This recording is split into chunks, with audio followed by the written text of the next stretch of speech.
ان کا سوال یہ ہے کوئی دماغی مریض اگر کفریہ کلمہ کہہ دے تو کیا ایمان سے گیا؟ بھائی اس سے تو ایمان کا معاملہ ختم ہو چکا.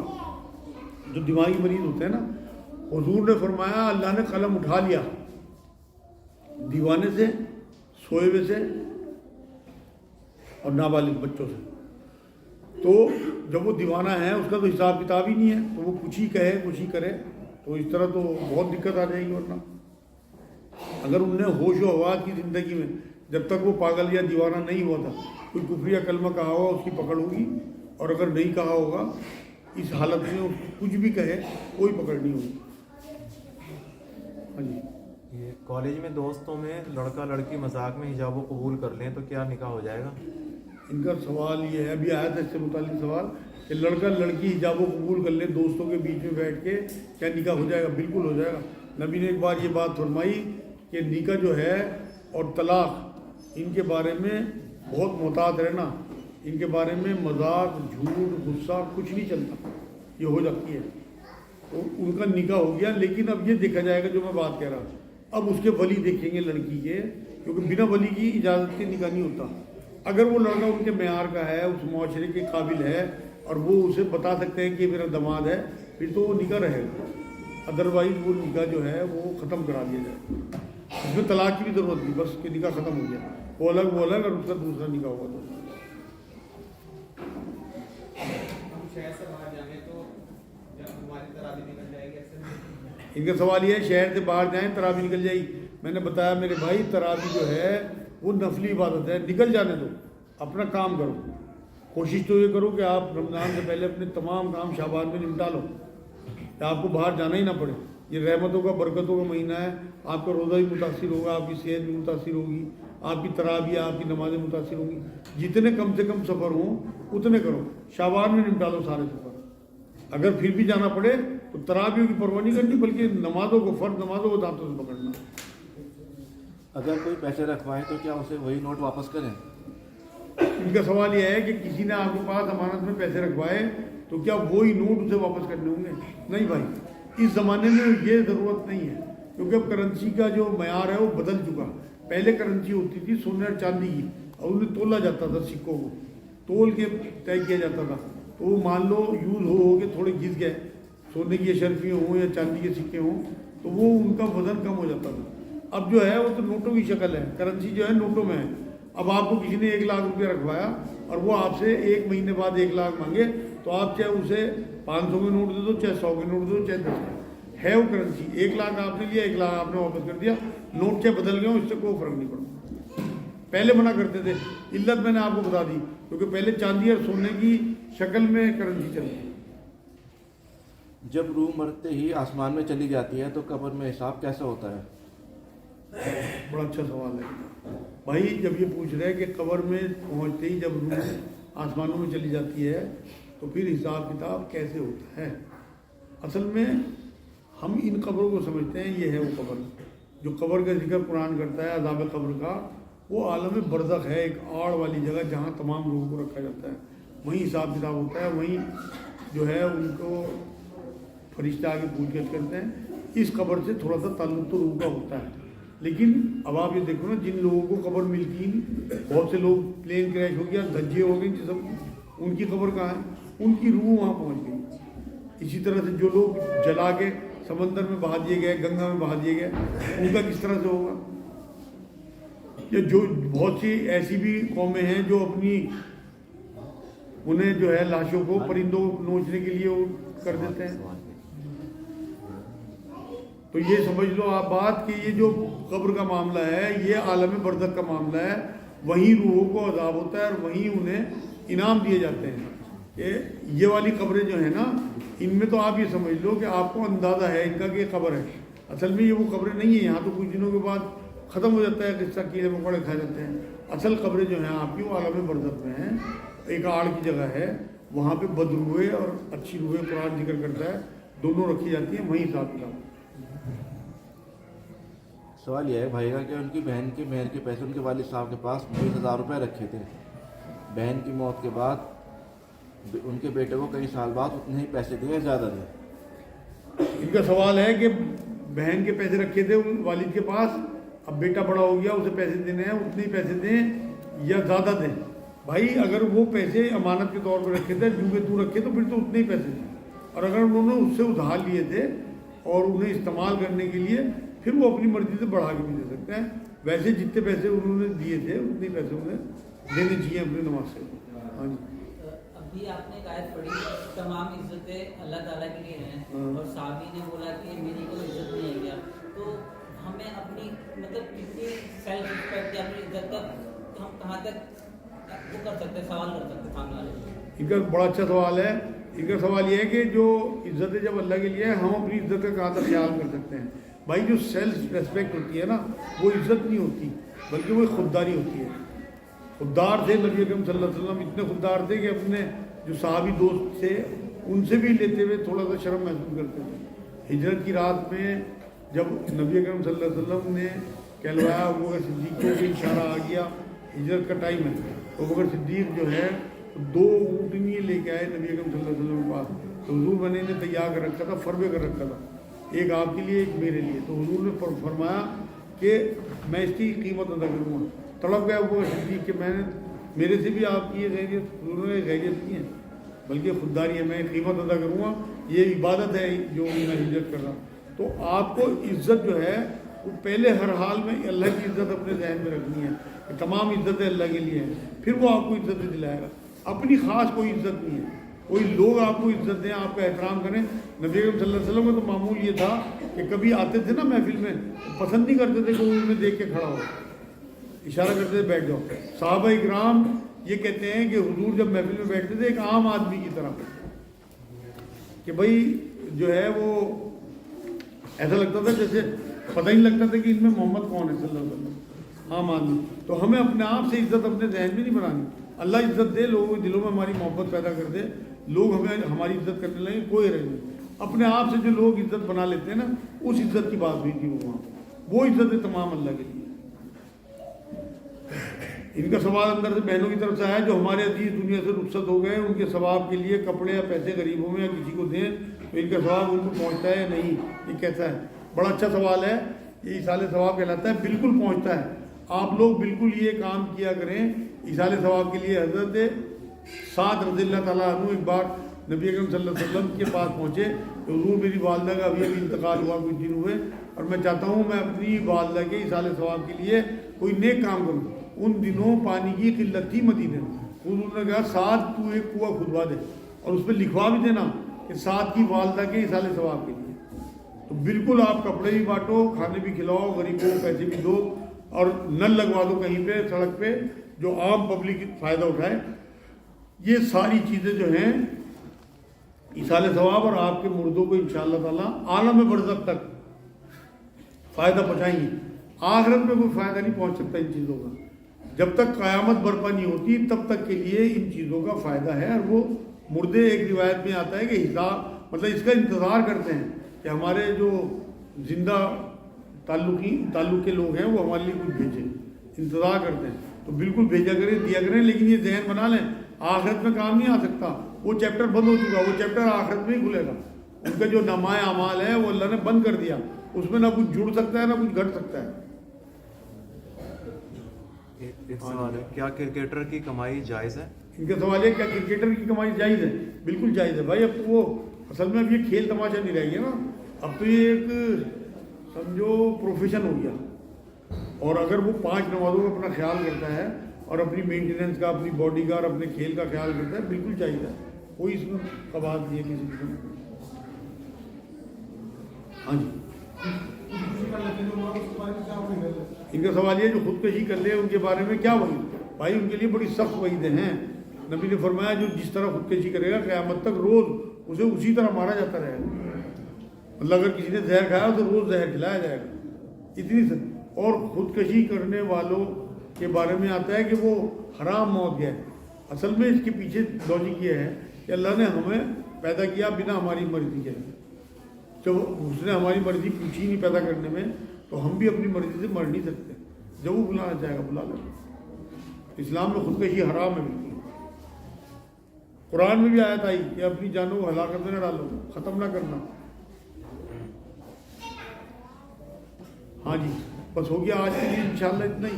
وما علینا الا البلاغ. اللہم صلی اللہ